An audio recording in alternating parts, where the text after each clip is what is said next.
பாக்கியலட்சுமி சீரியல்ல அடுத்து என்ன நடக்குது பார்க்கலாம். இங்க பாக்கியோட வீட்ல இருந்துட்டு கோபி போகவே மாட்டேன் அடம்பிச்சிட்டு இருக்கும் போது இங்க பாக்கிய கோபிய போலீஸ்ல கம்ப்ளைண்ட் கொடுத்து உள்ள தள்ளலாம் நல்லா இருக்கும்னு நினைக்கிறேங்க. மறக்காம இந்த வீடியோக்கு லைக் பண்ணிடுங்க. வாங்க இப்ப வீடியோக்குள்ள போலாம். இங்க பாக்கியா வந்துட்டு திரும்ப ஒரு முறை கோபி கூட்டு பேசிட்டு இருக்காங்க. இங்க கூடவே வந்துட்டு ஈஸ்வரி இருக்காங்க. இங்க பாருங்க கோபி, நான் ஏற்கனவே உங்ககிட்ட சொன்ன மாதிரிதான், நீங்க இன்னும் ஒரு வாரத்துல இருந்து இங்க கிளம்பல அப்படின்னா நானே வந்துட்டு உங்களை வெளியே துரத்துற மாதிரி இருக்கும். அது என் கையில துரத்துற மாதிரி இருக்காது. ஏற்கனவே நான் வந்துட்டு உங்களை போலீஸ் ஸ்டேஷன் வந்து கம்ப்ளைண்ட் கொடுத்து வச்சிருக்கேன். அதுக்கப்புறம் திருப்பி வந்துட்டு தேவையில்லாம எங்க வீட்டுல வந்து உட்காந்துட்டு பிரச்சனை பண்ணிருக்கீங்க அப்படின்னு சொல்லிட்டு இன்னொரு கம்ப்ளைண்ட் நான் கொடுத்துருவேன். ஏற்கனவே நீங்க ஜாமீன் இருக்கீங்க, அந்த கேஸ் நானும் வாபஸ் ஆகல. இப்ப திருப்பி இன்னொரு கேஸ் நான் கொடுத்தேன் அப்படின்னா நீங்க உள்ள போயிடுவீங்க, வெளில வர முடியாது. நீங்க இப்பவே வந்துட்டு இந்த வீட்டை விட்டு போயிட்டீங்க அப்படின்னா அது உங்களுக்கு நல்லது. இல்ல அப்படின்னா நான் இந்த மாதிரி தான் பண்ண வேண்டியதா இருக்கும். அதுக்கப்புறம் எனக்கு தெரியாது அப்படிங்கிற மாதிரி இங்க பாக்கியா கோபியை பார்த்து சொல்லிட்டு இருக்காங்க. இங்க பக்கத்துல ஈஸ்வரி வந்துட்டு, பாக்கியா என்ன பேசுற நீ? கோபிக்கு வந்து இந்த வீட்டுல இல்லாத உரிமையா? என்ன நீ போலீஸ் கம்ப்ளைண்ட் கொடுக்க சொல்லிட்டு அவன் மிரட்டிட்டு இருக்க அப்படிங்கிற மாதிரி ஈஸ்வரி பாக்கியா பார்த்து கேட்கறாங்க. அது பாக்கியா வந்துட்டு, அத நான் உங்ககிட்ட எதுனே சொன்ன மாதிரிதான், ஒரு அளவுக்கு தான் நான் பொறுப்பேன். போக போக நீங்க வந்துட்டு இந்த வீட்டை ரொம்ப அட்டுழியம் பண்ணிட்டு இருக்கீங்க எல்லாரும் சேர்ந்துட்டு. இதெல்லாம் பார்க்கும்போது ரொம்பவே சகிக்கல, எனக்கு பிடிக்கல. இவர் முதல்ல இந்த வீட்டோட வெளியே போக சொல்லுங்க. அங்க ராதியா வர வந்துட்டு போயிருக்காங்க. அவங்க வந்துட்டு போய் பார்த்துட்டு இவர் இருக்கணுமா? இவர் என்ன அப்படி பண்ணிட்டு இருக்காரு அப்படிங்கிற மாதிரி இங்க பாக்கியா ஈஸ்வரியை பார்த்து கேட்கும். இந்த பக்கம் ஈஸ்வரியா வந்துட்டு, இல்ல பாக்கியா நீ பண்ற ரொம்ப தப்பு. அவன் உடம்பு சரியாத பையன், அவன் என் கூட இருக்கணும்னு சொல்லிட்டு இங்க இருக்கான். நீ தேவையில்லாம திரும்பி வந்துட்டு போலீஸ் கம்ப்ளைண்ட் கொடுத்து அவனை வந்துட்டு அலைய விடாத. ஏற்கனவே வந்துட்டு அந்த ஓட்டர் விஷயத்துல அவன் மேல கம்ப்ளைண்ட் கொடுத்து இன்னும் வந்துட்டு அந்த கேஸ் இவன் மேல இருக்கு. இப்ப ஜாமீன்ல தான் வெளில இருக்கான். இப்ப நீ திருப்பி கொடுத்த அப்படின்னா என் பையன் உள்ள போயிடுவான். ஏற்கனவே இங்க கோபியோட உடம்பு சரியில்லை. இப்ப நீ வேற இந்த மாதிரி பண்ணிட்டு இருந்தா அப்படின்னா அவன் வாழ்க்கை என்ன வருது அப்படிங்கிற மாதிரி இங்க ஈஸ்வரி வந்துட்டு கோபிக்கு சப்போர்ட் பண்ற மாதிரி பேசிட்டு இருக்காங்க. அதுக்கு பாக்கியா வந்துட்டு, அத எனக்கு அதை பத்தினா கவலை இல்ல. என் வீட்டுல வந்துட்டு உட்காந்துருந்தா நான் கேட்பான் தான். எனக்கு புரியாத விஷயம் நடந்துட்டு இருக்கு.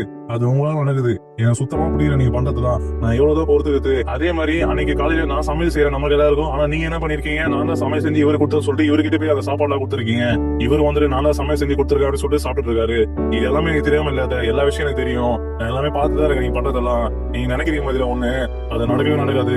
நானும் கோபியும் சேரணும்னு சொல்லிட்டு நீங்க நினைச்சிட்டு இருக்கீங்க. ஆனா அது நீங்க நினைச்சா கூட நடக்காத.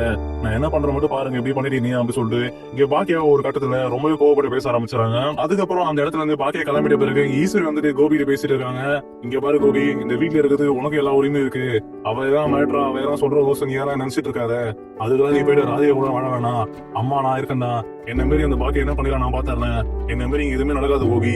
நீ இந்த வீட்டுல தான் இருக்கணும், நான் பாத்துக்கிறேன் அப்படிங்கிற மாதிரி ஈஸ்வரியா ஒரு சைடு கோபிகிட்ட சொல்லிட்டு இருக்காங்க.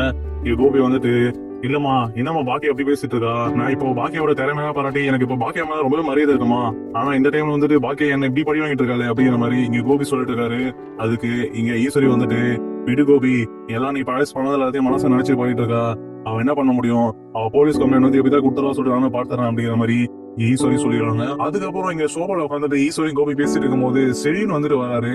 செழின்னு உள்ள வரவும் இங்க ஈஸ்வரி பார்த்து கேக்குறாங்க, என்ன பாட்டி நீங்களும் அப்பா ஒரு மாதிரி உட்காந்துட்டீங்க, என்னாச்சு நல்லா இருக்கீங்க அப்படி கேட்கும். அப்பதான் ஈஸ்வரி சொல்றாங்க, சரியா உங்க அம்மாக்கு என்னதான் ஆச்சு? திரும்பி வந்துட்டு உங்க அப்பா மேல போலீஸ் கம்ப்ளைண்ட் கொடுப்பாலாம். உங்க அம்மா வந்துட்டு உங்க அப்பா மாட்டிட்டு போறா, என்னன்னு தெரியல அவளுக்கு அப்படிங்கிற மாதிரி ஈஸ்வரி சொல்லுவோம். இந்த பக்கம் செழின்னு வந்துட்டு, போலீஸ் கம்ப்ளைண்டா எதுக்கு?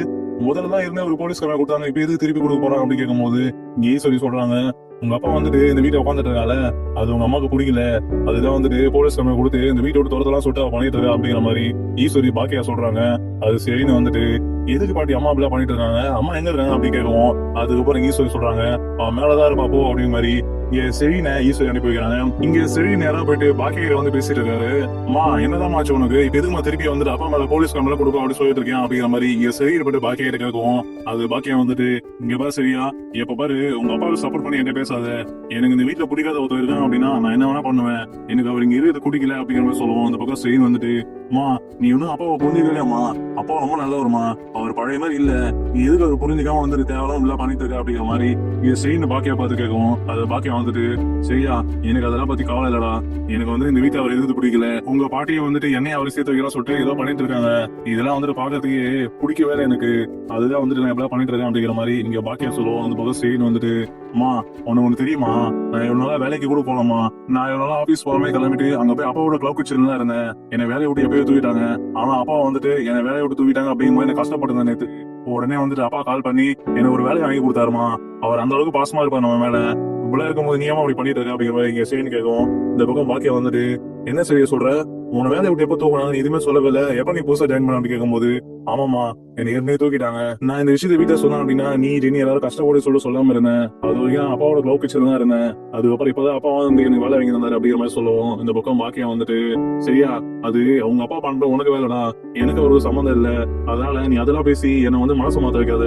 இந்த ஒரு விஷயத்துல நான் மனசு மாற மாட்டேன். என்னை பொறுத்த வரைக்கும் அவர் எப்பவுமே நல்லவெல்லாம் கிடையாதுடா அப்படிங்கிற மாதிரி இங்க பாக்கியா இங்க செவின்னு வந்துட்டு என்னதான் பேசி மண்டே கழனாலும் இங்க பாக்கியா வந்துட்டு எதுவுமே ஒத்துக்கிற மாதிரி தெரியல. கடைசியில இங்க செவினே வந்துட்டு கிளம்பி போயிறாரு. இதுக்கு மேலே அம்மா கிட்ட பேசி ஒரு பிரயோஜனம் இல்லை அப்படின்ட்டு. அதுக்கப்புறம் இங்க பாக்கியா வந்துட்டு ஒரு முடிவு எடுக்கிறாங்க. இதுக்கு மேலே வந்து நம்ம இப்படி விடக்கூடாது. இதை வந்துட்டு போலீஸ் கம்மியை கொடுத்து இவரை உள்ள தள்ளதான் கரெக்டா இருக்கும். அப்பதான் வந்துட்டு அத்தைக்கே புரிய வரும் நம்ம யாரு அப்படிங்கிறது.